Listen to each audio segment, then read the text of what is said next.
মাছ দিয়া এটা হচ্ছে সর্ষে বাটা রান্না করব।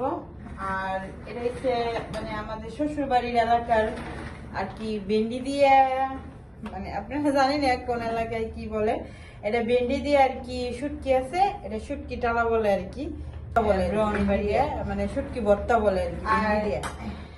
এটা আমি এখানে কাটে রাখছি আলু দিয়ে, আর হচ্ছে হলো ভেন্ডি। আমি রুই মাছ রান্না করব।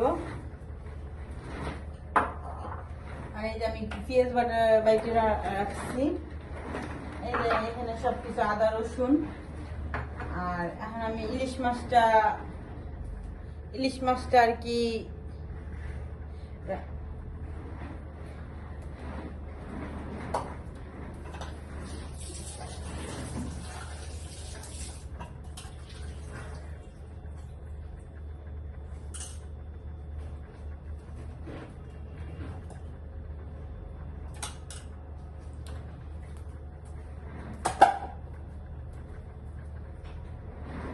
এই যে আমার ইলিশ মাছটার ভিতরে আদা বাটা,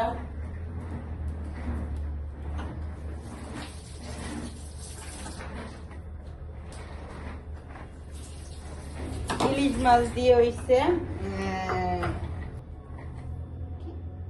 ইলিশ মাছ দিয়ে সর্ষে বাটা আর কি, ইলিশ মাছ দিয়ে সর্ষে বাটা এনে সবকিছু দিয়ে নিতেছি। লবণ পরিমাণ মতো লবণ, হলুদের গুঁড়া, তারপরে একটা ধনিয়ার গুঁড়া আর কি, একটু জিরের গুঁড়া দিয়ে দিতেছি।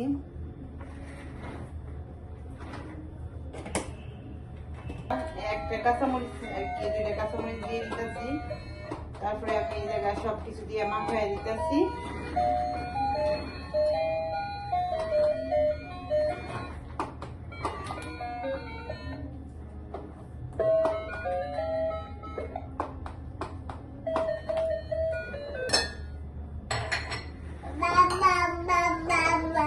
পরিমাণ মতো সব মশলা দিয়ে একটু পানি দিয়ে দিতেছি। এটা আর কি হাতে মাখায় বসার লাগে, আমি আর কি একটু হাতে মাখায় বসাই দিছি। পরিমাণ মতো পানি দিয়ে দিতেছি। সর্ষে বাটা,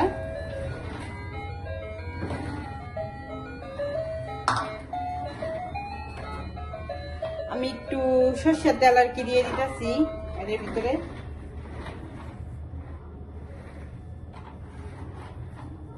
চুলের ভিতরে আবার আমি তেল দিয়ে দিচ্ছি।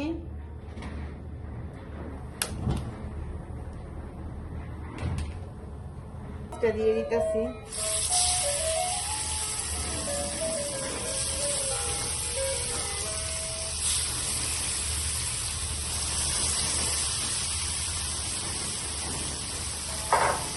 এদিকে আমার মাছটা হয়ে যাইতেছে, এখন মাছটা দিয়ে দিতেছি।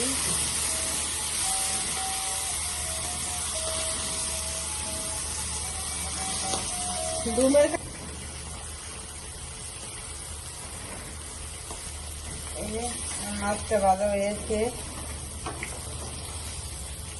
এদিকটা আমি এই যে তরকারি মানে একটু বোনা করবো, যে এদিকে একটু করে দিই বাইরে ফেলে দিচ্ছি। এদিকটা আমার এগুলো ভাজা মানে আলু আর ভেন্ডি ভাজা হয়ে গেছে। পেঁয়াজ দিয়ে দিতেছি।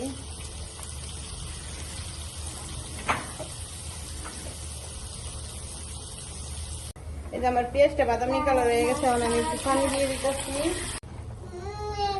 আমি অফ ক্যামেরায় সব মশলা হয়ে গেছে। এই যে আমার আমার মেয়ের রান্না করা শেষে গোসল করে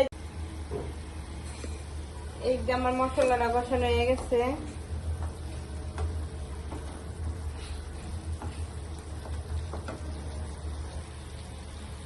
পরিমাণ মতো জল দিয়ে দিলাম।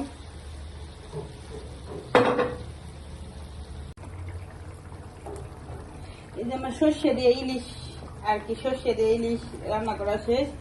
আমি একটু ধনিয়ার পাতা দিয়ে দিতেছি। তাহলে আমার সর্ষে দিয়ে ইলিশ মাছ রান্না করা চুলার পর আর কি এই কারণে আমি এখন বেগুনটা ফ্রাইবে দিছি। আমার সর্ষে ইলিশ রান্না করা শেষ। তারপর মাছটা দিয়ে দিতেছি। ওই যে আবার আয়ে বসছে, দেখেন রান্না করবে গেলে কতটা আর কি, সে একটু পর পর আয়ে পড়ে।